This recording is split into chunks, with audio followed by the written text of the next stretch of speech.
नमस्कार साथियों, आप सभी का बहुत बहुत स्वागत है PTs IAS academy current affair और एडिटोरियल एनालिसिस सीरीज में। आज हम आ गए हैं 60th सेशन पर। तो आज भैया 60 सेशन पूरे होते हैं। उम्मीद करता हूं सीरीज में बहुत मज़ा आ रहा है। 17 सितंबर है और आज के हमारे 4 लेख, पहला इंडियन टेलीकॉम, दूसरा एक नया सिक्योरिटी ग्रुपिंग, तीसरा होगा vigilante problem in India as well as the Texas state of US और ई श्रम पोर्टल की समस्याएं। चारों ही एग्जाम के लिए बहुत इंपॉर्टेंट हैं। सभी सिंसियर स्टूडेंट्स का मैं बहुत बहुत स्वागत करता हूं हमारी सीरीज में। और हमारी साइट पर जो है सिविल्स तपस्या यानी civils.pteducation.com, अच्छे से साइट को यूज़ करें। आपके लिए बहुत सारी यहाँ सेवाएं हैं। पूरी फ्री साइट है। स्टडी मटेरियल हिंदी इंग्लिश दोनों में उपलब्ध है। करंट अफेयर्स के डेली अपडेट्स यहाँ आते हैं। बहुत ही हाई क्वालिटी की साइट है। हज़ारों बच्चे रोज़ाना इसे यूज़ करते हैं। आप भी करें, अच्छे से पढ़ें। प्रीलिम सर पर है। पिछले 7 सालों के क्वेश्चन बाय क्वेश्चन दोनों पेपर के हिंदी इंग्लिश में वीडियो एनालिसिस के साथ सब कुछ उपलब्ध है। अच्छे से यूज़ करें। एक पूरा संडे अलग ही निकाल लीजिए एग्जाम एनालिसिस का पूरा 7 साल का अध्ययन करने के लिए। इस साल की परीक्षा में आपको बहुत बहुत फ़ायदा होगा उससे। आइए शुरू करते हैं आज का काम प्यारे दोस्तों। ये रहे आज के 4 एडिट्स। सबसे पहला एडिट आज का हमारा है भारतीय टेलीकॉम की परिस्थिति। भारतीय टेलीकॉम अब बेसिकली एक बड़ी कंपनी के नेतृत्व में चलने वाला सेक्टर बन गया है, जिसमें एक दूसरी निजी कंपनी कुछ कर पा रही है और तीसरी ऑलमोस्ट डूबने की कगार पर आ गई है। इसी वजह से भारत सरकार ने मामले की गंभीरता को समझते हुए और उस डूबती हुई प्राइवेट कंपनी की गुहार पर एक रेस्क्यू पैकेज लॉन्च किया है। तो क्या होगा इस पैकेज से, आइए समझते हैं। Indian telecom is a duopoly now. एक अकेला आदमी जब मार्केट में प्राइसिंग पावर तय करता है उसको कहते हैं मोनोपोली, और डुओपोली में 2 लोग मिलकर ये कमाल करते हैं। प्यारे दोस्तों, भारतीय टेलीकॉम सेक्टर काफ़ी दिक्कतों में है और अंततः सरकार की सहानुभूति पूर्ण नज़र उस पर पड़ ही गई। हालांकि शायद अब बहुत देर हो चुकी है। Too little too late. सरकार ने बहुत ही शांति से यानी कि टैसिटली, बिना कुछ बोले किसी चीज को बोल देना, उसको अंग्रेजी में क्या कहते हैं बेटा? टैसिटली। तो सरकार ने बहुत ही टैसिटली, साइलेंटली ये स्वीकार कर लिया, ऐसा प्रतीत पड़ता है कि हाँ, इस सेक्टर में बहुत डीप फाइनेंशियल प्रॉब्लम्स आ चुके हैं और इसका जो कोलैप्स होगा उसके परिणाम बड़े गंभीर होंगे, बड़े नकारात्मक होंगे भारतीय अर्थव्यवस्था के लिए। क्योंकि टेलीकॉम जो है वो एसेंशियल इंफ्रास्ट्रक्चर है और टेलीकॉम में केवल एक ही कंपनी का संपूर्ण वर्चस्व हो जाएगा तो वो तो अच्छा होगा ही नहीं किसी के लिए। ये सरकार शायद मानती है, पक्का नहीं पता है।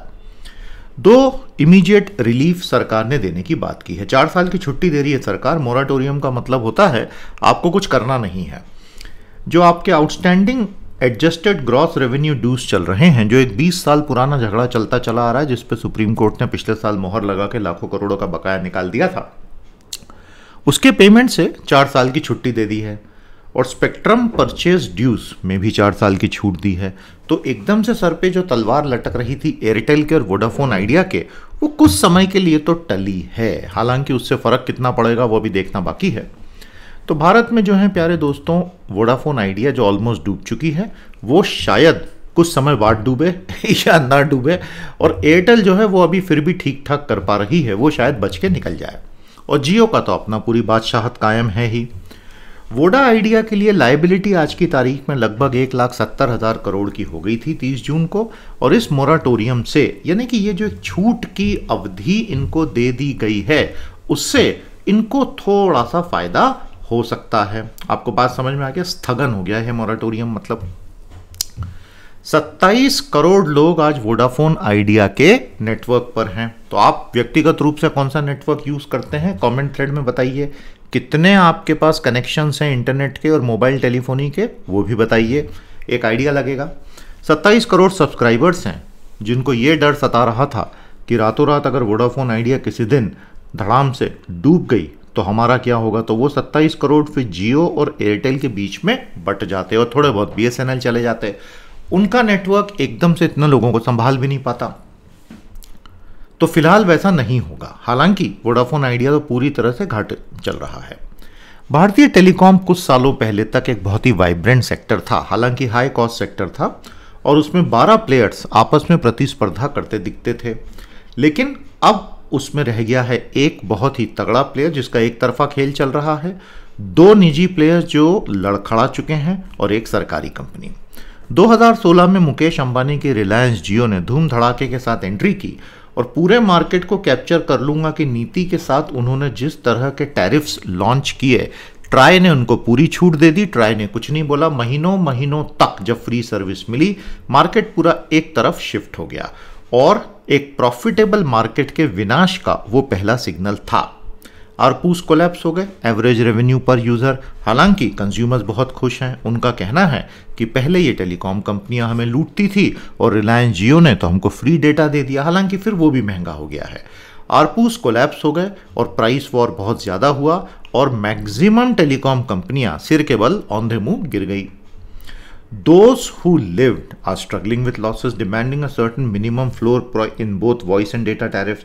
अब जो कंपनियां जिंदा बची हैं वो ये बोल रही हैं कि इस तरह का टैरिफ वॉर अगर चलता रहा तो गुड बाय, हम भी जा रहे हैं। नहीं तो सरकार अगर चाहती है कि कॉम्पिटिटिवनेस बनी रहे तो एक मिनिमम फ्लोर प्राइस डिक्लेयर कर दे। लेकिन सरकार ने न तो तब 2016 से 21 तक और न ही अब सितंबर 2021 में किसी भी तरह की फ्लोर प्राइस पे अपना मुंह भी खोला है। बिल्कुल चुप बैठी है सरकार। एक बहुत बड़ा रिफॉर्म किया है सरकार ने कि जो एजीआर की परिभाषा में नॉन टेलीकॉम रेवेन्यू भी पहले डीओटी ने इंक्लूड कर लिया था, उसको अब दूर कर दिया है, जिससे एजीआर का लोड थोड़ा सा कम हो जाएगा। एजीआर का कांड अपने आप में एक अलग ही पूरा का पूरा किस्सा है। अब आते हैं स्पेक्ट्रम रिफॉर्म्स पर।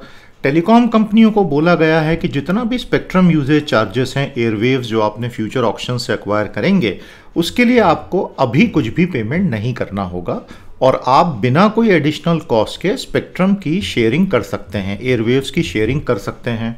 और 20 के बजाय अब आपको 30 सालों के लिए एयरवेव्स होल्ड करने की परमिशन दी जाएगी। देखिए साथियों, बहुत सालों पहले सुप्रीम कोर्ट ने 2G घोटाले मामले में स्पेक्ट्रम को क्लियरली नेशनल रिसोर्सेज के रूप में परिभाषित करके काफ़ी सारी कंडीशन सेट की थी।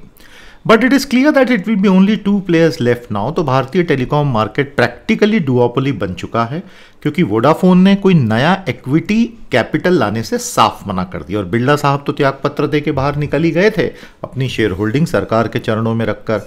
तो टेलीकॉम सेक्टर जो है वो फाइनली भारत में एक 2 घोड़े की रेस बन चुका है और आज जो कुछ भी मदद हम लाए हैं उसके बावजूद भी ये परिस्थिति तो बदलने वाली नहीं है।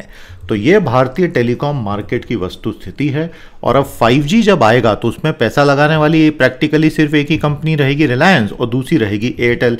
तो उसमें भी पूरी तरह से डेटा मोनोपोली 2030 तक बनना कंप्लीटली तय है, अनलेस कुछ बहुत बड़ा परिवर्तन आ जाए। ये रही इसकी समरी। इसको एक बार जोर से पढ़ दीजिए प्यारे साथियों।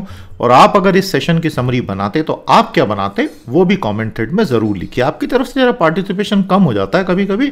जोश का लेवल हाई रखो, सेशन को लाइक करो, अच्छा लग रहा हो तो दोस्तों तक ले जाओ और चैनल के साथ जुड़ जाओ। बहुत प्यारे प्यारे कोर्सेस हैं, सभी तरह की लर्निंग रिक्वायरमेंट्स को फुलफिल करते हुए जानकारी लीजिए। लिंक स्क्रीन पर ही है, क्लिक करेंगे ओपन हो जाएगी और ये पूरा PDF आपको हमारी साइट पर भी मिल ही जाता है, वो लिंक भी हमने नीचे दे दी है।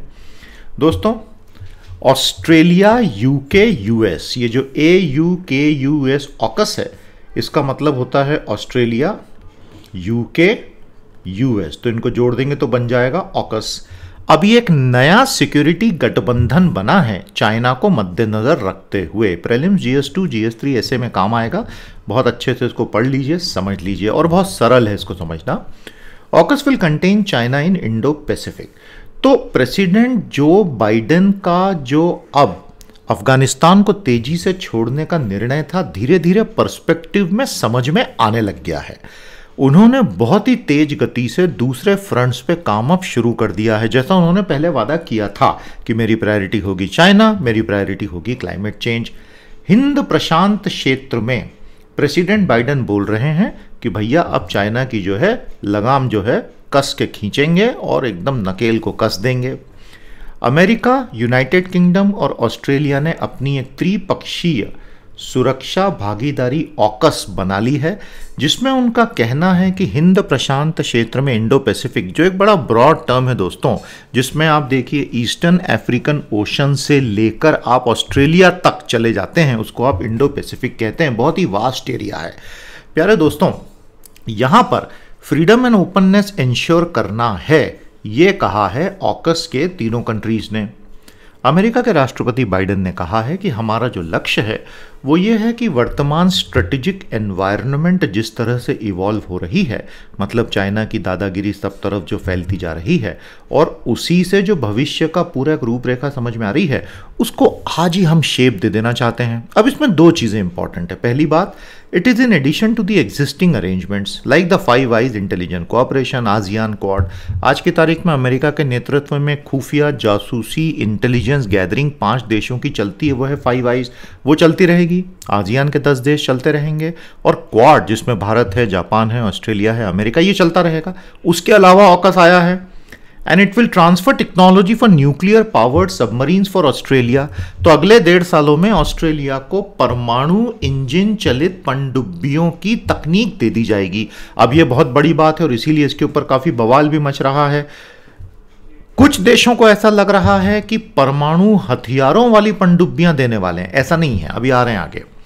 ऑस्ट्रेलिया ने nuclear non proliferation treaty NPT उसको रेटिफाई कर दिया है। भारत ने बिल्कुल नहीं किया। भारत ने कहा है सारी दुनिया से न्यूक्लियर हथियार खत्म करो, उसके बाद हमारे पास आना, और वो सही स्टैंड है। ऑस्ट्रेलिया ने न्यूक्लियर एनपीटी को रेटिफाई कर दिया, अनुमोदित कर दिया है और अब उसको बेहद संवेदनशील न्यूक्लियर टेक्नोलॉजी मिल जाएगी। अमेरिका से ये टेक्नोलॉजी पाने वाला ऑस्ट्रेलिया दूसरा देश होगा भैया, यूके के बाद। प्रेसिडेंट बाइडेन ने यह स्पष्ट कर दिया कि ये जो पनडुब्बियों की तकनीक मैं दे रहा हूं ऑस्ट्रेलिया को, इसमें कोई परमाणु हथियार नहीं होंगे। हथियार तो कन्वेंशनल जितने भी जो थर्मल हथियार होते हैं वही होंगे। केमिकल हथियार इन द सेंस कि उनके अंदर जो गोला बारूद भरा होता है वो सारा का सारा आपको पता है कन्वेंशनल बारूद वाले हथियार, जिनको हम बिल्कुल क्रूड भाषा में बोल सकते हैं, वो हैं। They will be powered by nuclear engines, ताकि 6-6, 12-12 महीने तक पनडुब्बियों को न डीजल फ्यूल की ज़रूरत पड़ती है न किसी चीज़ की, और वो समुद्र की गहराइयों में चलती रहती है। उससे क्या होता है कि किसी देश की टोही क्षमता बहुत ज़्यादा बढ़ जाती है। हालांकि इनके ऊपर किसी तरह का न्यूक्लियर मिसाइल तैनात नहीं किया जा सकता। तो न्यूजीलैंड और प्राइम मिनिस्टर ने तुरंत इस पर आपत्ति ले ली। कौन है वहाँ की मैडम प्राइम मिनिस्टर, नाम बता दो। और उन्होंने कहा है कि देखो भैया, न्यूजीलैंड की तो 1984 की न्यूक्लियर फ्री जोन पॉलिसी है, तो मैं ऑस्ट्रेलिया की किसी भी पनडुब्बी को, वहाँ की मैडम ने कहा है, मेरे टेरिटोरियल वाटर्स में तो कदम रखने दूंगी नहीं। फ्रांस भी नाराज हो गया है क्योंकि ऑस्ट्रेलिया ने $90 बिलियन का एक सबमरीन का उनसे पूरा ऑर्डर प्लेस करने की बात की थी। अब वो सब बदल सकता है। खैर, ऑकस के लिए बड़ा सवाल ये है कि चाइना पर दबाव डालने के लिए हिंद प्रशांत क्षेत्र में ऑकस कितना दूर जाने के लिए तैयार है, किस हद तक जाने के लिए तैयार है। और नेचुरली इंडो पैसिफिक में चाइना है तो साउथ चाइना सी का क्षेत्र भी होगा ही होगा। क्या ऑकस वाकई में जॉइंट मिलिट्री ऑपरेशंस करवाएगा, वॉर गेमिंग होगी? चाइना को डेटर करने के लिए समुद्र के नीचे की जो क्षमताएं होती हैं, जिसमें पेट्रोलिंग भी है, उससे बहुत फ़ायदा होगा। तो चाइना बहुत नाराज़ है इससे। अमेरिका ने एक बहुत ही तगड़ा सिग्नल अपने मित्र देशों को और इस क्षेत्र के सभी देशों को दे दिया है, बी रीअश्योर्ड, हम यहाँ हैं।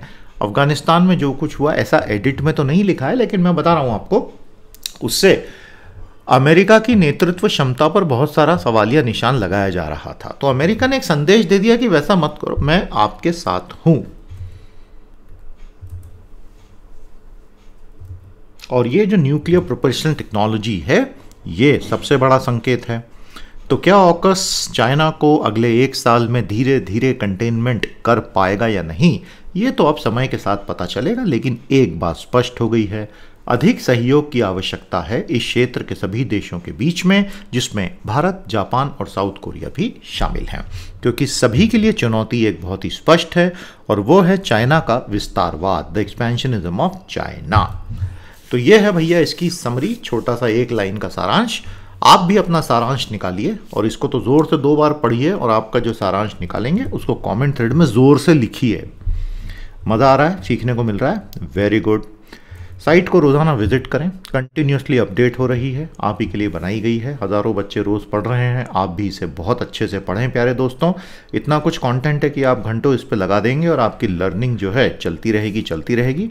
और प्रीलिम्स एनालिसिस भी 7 सालों का अवेलेबल है, बहुत ध्यान से देखें, और ये अपने आप में पूरा का पूरा एक खजाना ही है भैया। ठीक है, चलिए दोस्तों, अब आगे चलते हैं आज के हमारे तीसरे एडिटोरियल पर, जो vigilante problem in the US and in India पे बात करेगा। तो विजिलांते क्यों होते हैं, कौन होते हैं? जो स्वघोषित न्याय संरक्षक खुद को अपॉइंट करके कानून को हाथ में ले लेते हैं, उनको हम क्या कहते हैं भैया? विजिलांते। प्रीलिम्स के लिए GS2 GS4 इसमें काफ़ी मोरालिटी का एंगल भी है क्योंकि, और ऐसे में ये आपको बहुत काम आएगा। तो ऑथर ने ये बोला है कि देखो, भारत में हमने इतने सारे विजिलांते के केसेस देखे हैं जहां लोग पकड़ के किसी की लिंचिंग कर देते हैं, किसी की मार कुटाई कर देते हैं। अब तो आजकल बहुत कॉमन बात हो गई है। लेकिन ये सिर्फ भारत में नहीं हो रहा है, ये अमेरिका के टेक्सास स्टेट में भी हो रहा है। और एक बहुत ही तगड़ा सोशल एंगल से पूरा एनालिसिस ये भाई साहब ने हमारे लिए प्रेजेंट किया। तो इसलिए बहुत बढ़िया एनालिसिस है, आपको मज़ा आएगा, बहुत कुछ सीखने को मिलेगा। और अमेरिका जैसे एडवांस देश में जहाँ का कॉन्स्टिट्यूशनल डेमोक्रेसी इतना वेल एस्टेब्लिश्ड है, वहाँ पर भी किसी एक पर्टिकुलर स्टेट द्वारा बड़ा बर्बरतापूर्ण एक नया कानून बना के लोगों को एक्टिवली विजिलांते बनने का आमंत्रण देना, मतलब कितनी खतरनाक बात हो सकती है। जब हम भारत की बात करते हैं, इन इंडिया, द टर्म विजिलांते यानी कि स्वघोषित न्याय के संरक्षक नॉर्मली हमारे दिमाग में उन गुंडों की तस्वीरें पैदा कर देता है जो लिंचिंग्स करते घूमते हैं, लोगों की मारपीट करते हैं और कोई उनका कुछ बिगाड़ नहीं पाता क्योंकि उनको राजनीतिक संरक्षण होता है। Vigilantes in India are undemocratic and dangerous. लेकिन अमेरिका में it's not so anymore. अब वहां पे विजिलांते जो हैं कम से कम एक राज्य में इलीगल नहीं रह गए हैं, क्योंकि कानून का इस्तेमाल करके वहां के टेक्सास स्टेट ने, टेक्सास नाम का बहुत बड़ा स्टेट है जहां पर रिपब्लिकन्स का पलड़ा काफी भारी है, उन्होंने विजिलांते लोगों को और विजिलेंटिज्म को रिस्पेक्टेबल बना दिया है। सिटीजन विजिलेंटिज्म अमेरिका में सिटीजन अरेस्टर के नाम से पहले से मौजूद है कानून में। सिटीजन अरेस्टर कौन होता है? एक ऐसा नागरिक जो किसी दूसरे नागरिक को गिरफ्तार कर सकता है। सिर्फ पुलिस ही नहीं, नागरिक भी नागरिक को गिरफ्तार कर सकता है। अगर आपने किसी व्यक्ति को देखा जिसने कानून को तोड़ा है, तो आप उसका पीछा करके उसको पकड़ लो, उसको अरेस्ट कर लो और इसको कानूनी माना जाता है।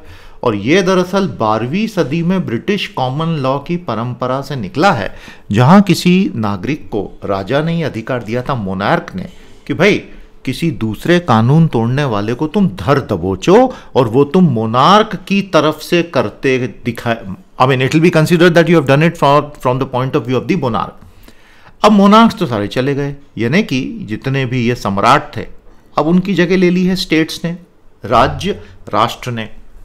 ऑफ कोर्स इसमें बहुत सारे जोखिम हैं और इसीलिए इस पे बहुत सारी डिबेट्स भी होती है कि इस तरह का विजिलांते पावर नागरिकों को देना, ये नहीं, ये तो बहुत खतरनाक हो सकता है। लेकिन देखिए, ब्रिटेन में तो 12वीं सदी से दी गई थी। टेक्सास राज्य की विधानसभा ने एक कदम आगे जाकर 2021 में 2 ऐसे कदम उठा लिए हैं। They have taken 2 such steps which have actually rattled America.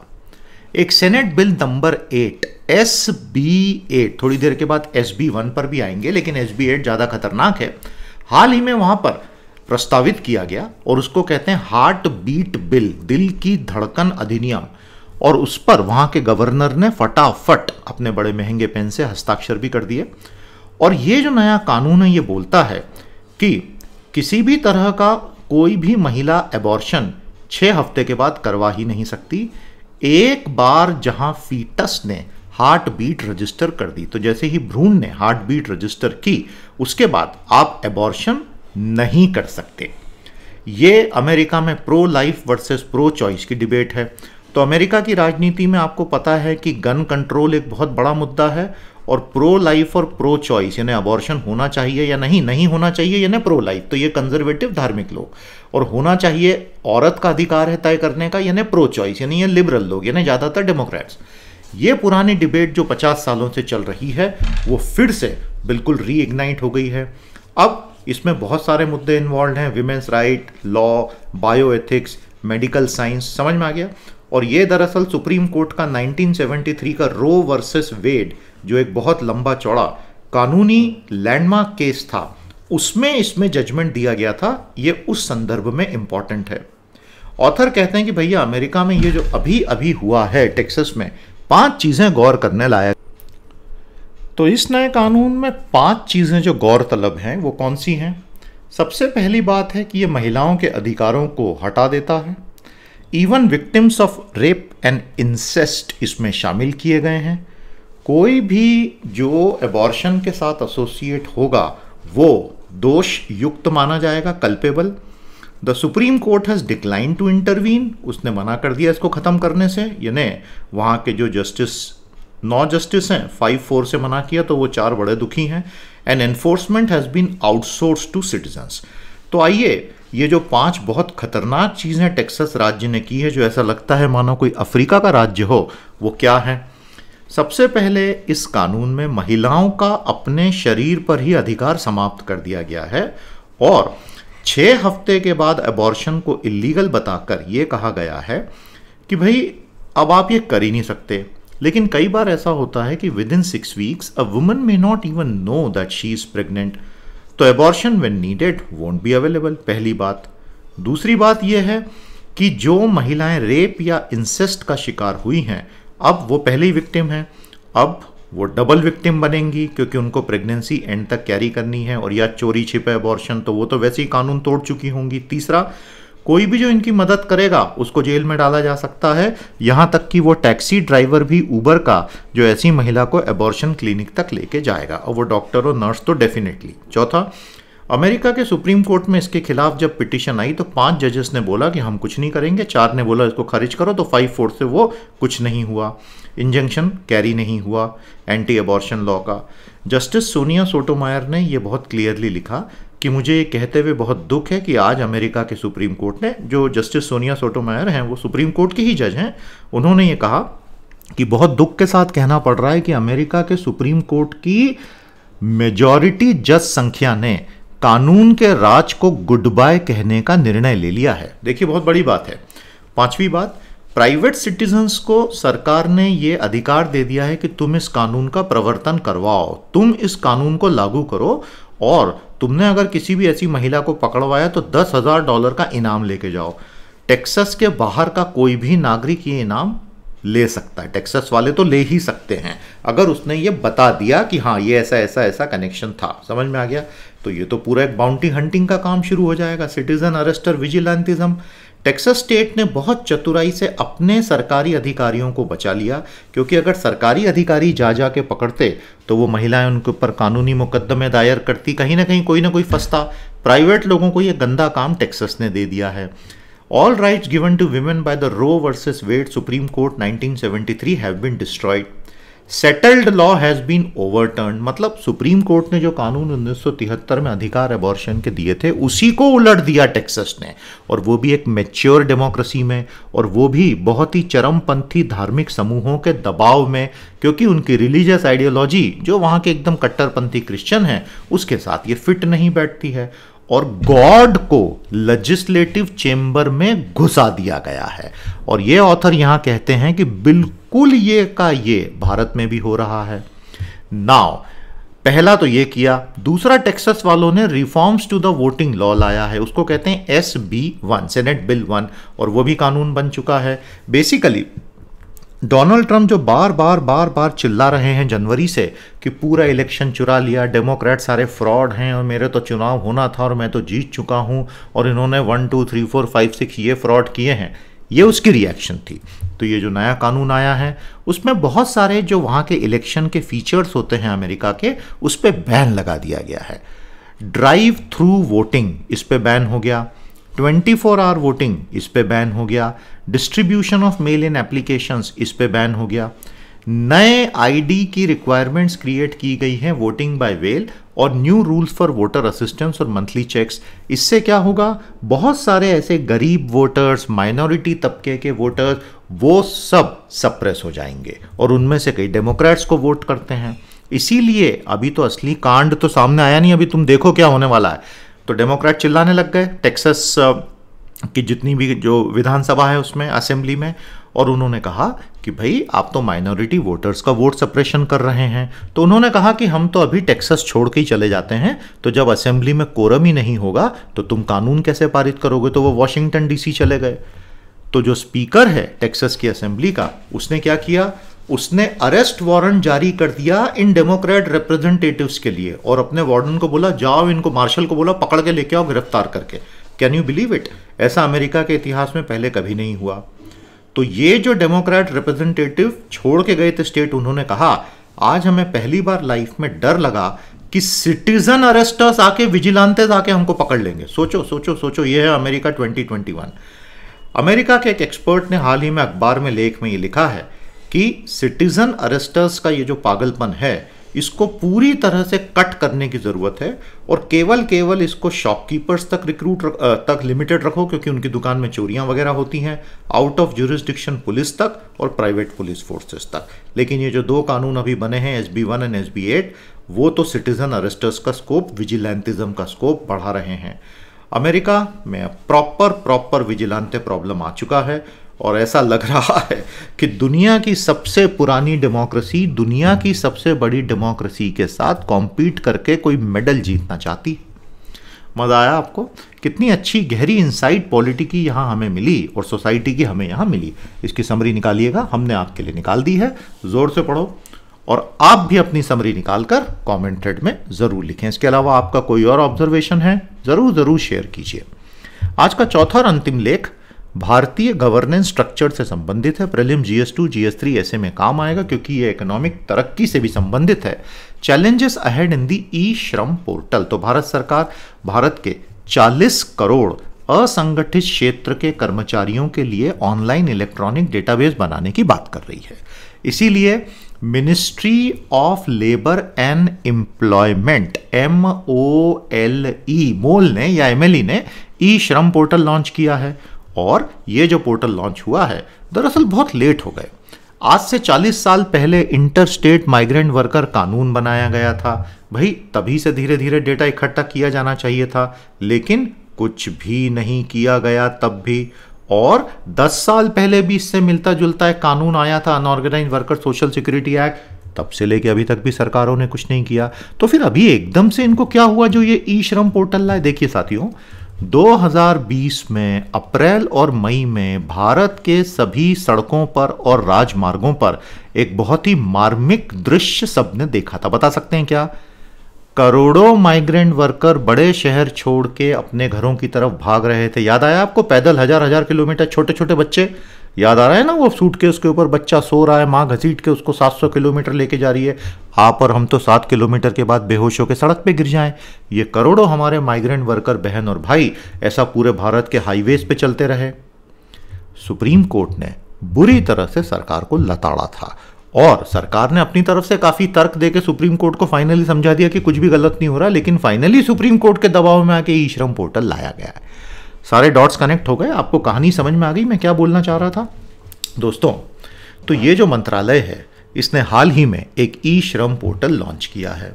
उसका लक्ष्य है national database of unorganized sector workers बनाना। बहुत अच्छी बात है। उसका कहना है कि भैया लगभग 40 करोड़ असंगठित क्षेत्र के कामगार भारत में काम कर रहे हैं। देखिए एक सीधी सी बात समझ लीजिए, अगर आपको भारतीय इकोनॉमी को एक शब्द में परिभाषित करना हो तो आप क्या कहिएगा? Indian economy is an informal sector economy. Bharat की जो अर्थव्यवस्था है ना दोस्तों, इसको हम कह सकते हैं ये एक अनौपचारिक या अनऑर्गेनाइज्ड अर्थव्यवस्था है, जहां 90% लोग या तो कृषि में हैं, जिसको आप अनऑर्गेनाइज्ड ही मानेंगे, या प्रॉपर अनऑर्गेनाइज सेक्टर्स में हैं, सर्विसेज और इंडस्ट्रीज के, और केवल 10% लोग जो हैं वो फॉर्मल सेक्टर कॉर्पोरेट्स में काम करते हैं। इस बात को आप बहुत अच्छे से समझ लीजिए। तो जब कोई बोलता है कि भारत का IT सेक्टर बहुत अच्छा कर रहा है, तो भारत के IT सेक्टर में कुल केवल 50 लाख लोग काम करते हैं। सपोर्ट स्टाफ 1 करोड़, टोटल हो गए 1.5 करोड़ लोग 140 करोड़ की आबादी में, जहां 45 करोड़ लोग काम करते हैं। तो इसलिए थोड़ा सा स्केल को दिमाग में रख के इस तरह के डिस्कशन करें ताकि आपको एक प्रोपोर्शनलिटी का अंदाज रहे।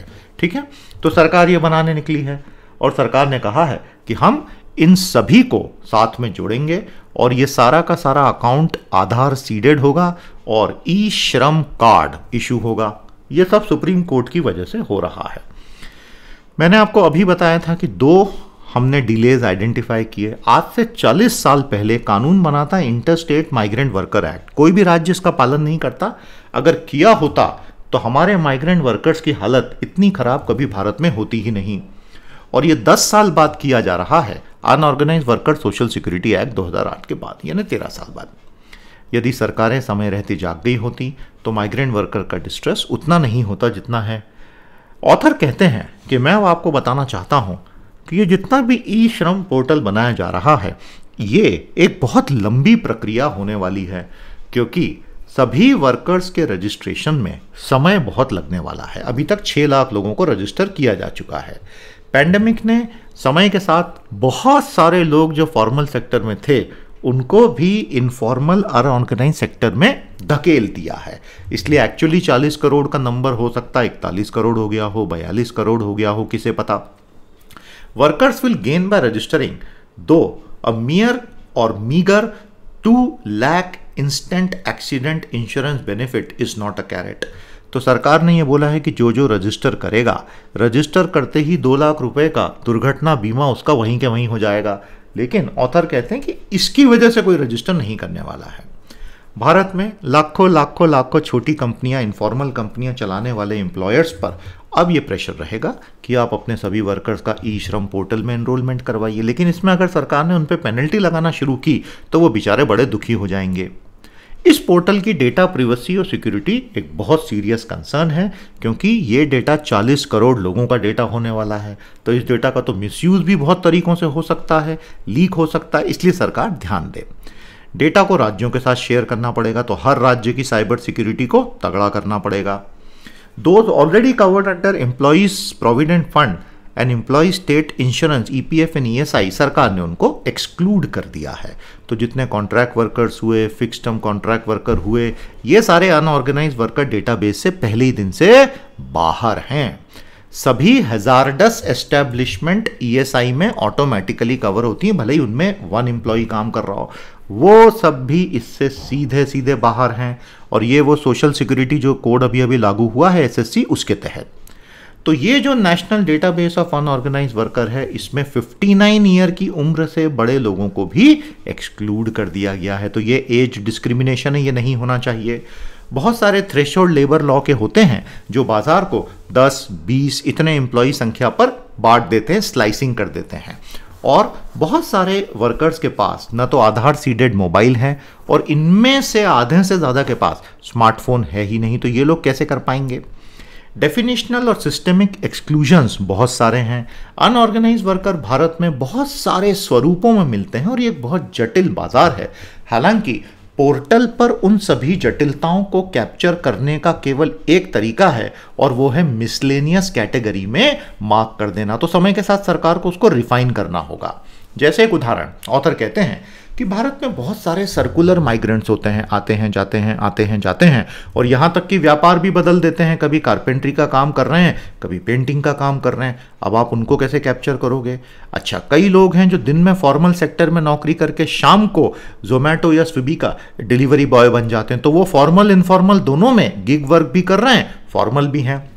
जो पोर्टल बना है उसमें अब बहुत सुधार की आवश्यकता है। तो मिनिस्ट्री जो है वो गिग वर्कर्स को बोल रही है कि तुम भी आ जाओ, हम तुमको भी पोर्टल पे ले लेंगे। लेकिन एक्चुअली कानूनों को अगर स्टडी किया जाए तो गिग वर्कर्स की तो कानूनों में कहीं परिभाषा नहीं है। वो ऑर्गेनाइज माने जाएंगे कि अनऑर्गेनाइज, ये कहीं परिभाषा नहीं है। तो सरकार परिभाषा दे दे। आपको समझ में आ गया? तो जो सोशल सिक्योरिटी कोड है वो गिग वर्कर्स को इंक्लूड नहीं करता जब तक कि वो ये डिक्लेयर ना करे कि मैं सेल्फ एम्प्लॉयड हूं या मैं वेज वर्कर हूं। तो गिग वर्कर्स तो ना सेल्फ एम्प्लॉयड होते हैं ना वेज वर्कर होते हैं। देन मिसलेनियस कैटेगरी ही एकमात्र रास्ता बचती है। स्टेट्स इस पूरे प्रोजेक्ट को सफल बनाने की सबसे महत्वपूर्ण कड़ी हैं, लेकिन स्टेट्स की ना उतनी ट्रेनिंग हुई है, ना स्टेट्स के लेवल पर इस प्रोजेक्ट की उतनी मार्केटिंग हो रही है। 2 इश्यूज बहुत बड़े हैं। पहला इशू है टेक्निकल सर्वर डाउन, अनेक स्टेट्स में हो रहा है। वर्कर एक बार आएगा, 2 बार आएगा, उसके बाद अगर फिर से सर्वर डाउन मिला तो लोग बोलेंगे छोड़ो, हमको रजिस्ट्रेशन ही नहीं करना है। दूसरा है कि वर्कर्स के साथ संवाद नहीं हो रहा है। तो संवाद चालू करो, वर्कर को समझाओ कि फ़ायदा है, और इंटरनेट सर्विस एजेंसीज उनको लूटे नहीं और बहुत पैसा नहीं ले लें, ये सुनिश्चित करो। ऑथर कहते हैं कि ई श्रम की अच्छी बात, सबसे बड़ी बात invisibles in India will now become visible. बहुत अच्छी बात कही है। अ labour market citizenship document will be given. भविष्य में ई श्रम कार्ड को अगर one nation one ration card से जोड़ दें और इलेक्शन कमीशन कार्ड से जोड़ दें, वोटर कार्ड से, तो एक फायदा मिलेगा कि माइग्रेंट वर्कर भारत में कहीं भी हो वोट डाल पाएगा और राशन ले पाएगा। क्या आप इस सजेशन से एग्री करते हैं? इसमें क्या क्या चुनौतियां हो सकती हैं बताइए। लेकिन जो लोग फेल करेंगे रजिस्टर करने में, उनको किसी भी तरह का सोशल असिस्टेंस देने में इंकार नहीं होना चाहिए और ये एक बहुत लॉन्ग ड्रॉन प्रोसेस होगी, हड़बड़ी ना करें। बहुत बड़ी बात है, भारत में बड़ा आमूलचूल परिवर्तन आ रहा है। देखते हैं कितने सालों में कंप्लीट होता है। मजा आया आपको? चलिए समराइज कर दीजिएगा दोस्तों। एक गांव है खगड़िया डिस्ट्रिक्ट में, वहां के कई लोगों के अकाउंट में, बख्तियारपुर विलेज में कई अकाउंट में बहुत सारा पैसा आ गया। एक प्राइवेट ट्यूटर के अकाउंट में 5.5 लाख रुपए साउथ बिहार ग्रामीण बैंक ने डाल दिए। अब बैंक बोल रहा है पैसा वापस करो, और वो व्यक्ति बोल रहा है कि मैं नहीं दूंगा क्योंकि ये तो मोदी जी ने 15 लाख का वादा किया था, उसकी पहली किश्त भेजी है। अब बात तो सही है, तो उसने क्यों देना चाहिए? हा। चाइना ने भारत के मिसाइल प्रोजेक्ट पर ही सवालिया निशान लगा दिया है। प्यारे दोस्तों, भारत का integrated guided missile development program missile man doctor APJ Abdul Kalam के नेतृत्व में जो हुआ, वो अब इतना समृद्ध हो गया है कि ऐसा लग रहा है कि चाइना को भी थोड़ी बहुत घबराहट हो रही है। GST काउंसिल की अगली सभा आज हो रही है दोस्तों, आप जानते ही हैं। सेंटर स्टेट रिलेशंस में काफ़ी सारे इश्यूज तनाव भरे हैं, और ऐसे में फ्यूल टैक्सेस को कम करने की कवायद के चलते GST में क्या पेट्रोल डीजल को कवर किया जाए, ये मांग हो रही है। चाइना ने अभी तक 100 करोड़ लोगों को 2 डोज टीके के पूरी तरह लगा दिए हैं, लेकिन उसके बावजूद डेल्टा वेरिएंट के आउटब्रेक कंटिन्यूसली आ रहे हैं चाइना में। एक बात समझ लीजिए दोस्तों, ये वायरस कहीं गया नहीं है। हाँ, अपने आप को बचा के चलिए। ऑकस के ऊपर डिटेल्ड एनालिसिस है, मैंने एडिट लिया है आज। पुतिन साहब ने कहा है कि कोविड-19 हमारे क्रेमलिन के स्टाफ में सब तरफ फैल चुका है। आप देखेंगे कि किस तरह से देश की ताकत, प्रेसिडेंट की ताकत कोई मायने ही नहीं रखती। ये वायरस तो किसी की इज्जत ही नहीं करता। गिरफ्तार करके जेल में डाल दो अलेक्सी नावाल्नी के जैसे। पुतिन साहब क्या कर रहे हो? सारे वायरसेस को पकड़ो। भारत सरकार ने अंततः NPA समाप्त करने के लिए बैड बैंक की घोषणा कर दी है, जो सभी बैंकों के बैड लोन्स को एक साथ खरीद के बैंकों की बैलेंस शीट को फ्री करेगा।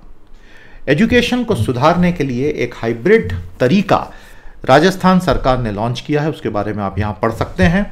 हाथरस में जो बहुत ही खतरनाक घटना हुई थी उस लड़की के साथ, 1 साल हो गया। उस दलित परिवार को न तो अभी तक न्याय मिल पाया है और न ही समाज में किसी तरह की सुरक्षा। ये सरकारों के लिए और सुप्रीम कोर्ट के लिए भी एक सीधी सीधी चुनौती है। तो आज के लिए दोस्तों इतना ही। अच्छे से रिसोर्सेज यूज करते चले। अब हम कल आपसे भेंट करेंगे। नमस्कार, जय।